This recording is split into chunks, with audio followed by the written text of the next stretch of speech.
Gagamitin naman daw ng kampo ni Raymar Santiago bilang ebidensya sa isasampa nilang kaso ang mga payag sa telebisyon ng magkakapatid na Tulfo. Balak din daw nilang ireklamo ang programa ng mga Tulfo sa MTRCB. Nakatutok si Cara David.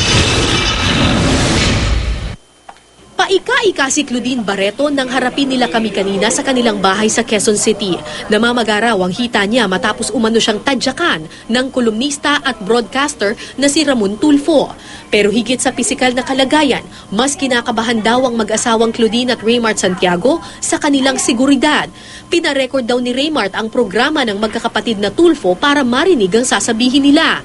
Nang marinig ang mga pagbabanta ng magkakapatid, nagdesisyon ng mag-asawang gamitin ang video na ito na ebidensya sa isasampang kaso.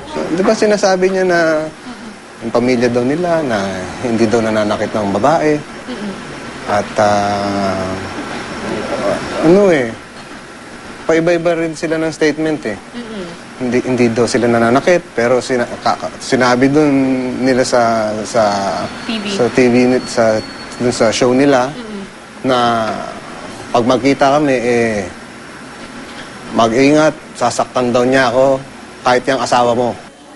Natatakot man sa mga banta, wala raw balak ang aktor na tapatan ang hamon ng Tulfo Brothers. Giit din niyang muli, hindi raw niya gustong saktan ng isang nakatatandang gaya ni Tulfo. Nagawa lang daw niya ito dahil sinaktan nito ang kanyang asawa. Nagsasorry po ako kay Mon dahil tinuro po sa akin ng magulang ko na gumalang ako sa matatanda. Pero siya po nauna eh. Siya po una nanuntok, tinanong ko po siya ng husay. Nagpo pa ako eh. Ano po yung ginagawa niyo? At bigla na lang po niya akong sinuntok. Sipain yung asawa mo sa harapan mo. At wala kang gagawin. Hindi normal. Sa akin po, hindi normal yun.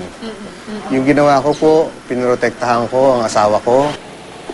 Kanina dumulog sa grupong Gabriela ang mag-asawang Claudine at Raymart. Ayon sa Gabriela, malaki ang epekto ng mga pagbabanta at insidenteng nangyari sa NAIA, hindi lamang kay Claudine kundi pati sa mga anak nito. Ito rin ang isa sa mga inaalala ni Raymart at Claudine ngayon.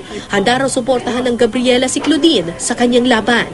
Malaki epekto sa babae, hindi lang, pati sa general public na nakakanood. Tapos at the same time, hindi natin alam, pati mga bata, na pwede pala mag-threat ka na lang ng publicly, ng ganoon. Tapos parang, yung ganoong kultura ba na parang yung macho eh. Hindi natin maalis ang mararamdaman natin na takot, di ba, sa pagbabanta sa amin ng asawa ko at ng mga anak ko. Di ba, nandito pa rin ng mga anak ko. Hindi naman po kami sanay sa mga ganong threat. Balak din daw nilang ireklamo ang programa ng mga Tulfo sa MTRCB. Inaasahang magsasampa na ng mga kaso ang showbiz couple sa mga susunod na araw. Sa ngayon daw kasi, pinag-aaralan pa ito ng kanilang mga abogado. Cara David, Nakatutok, 24 Oras.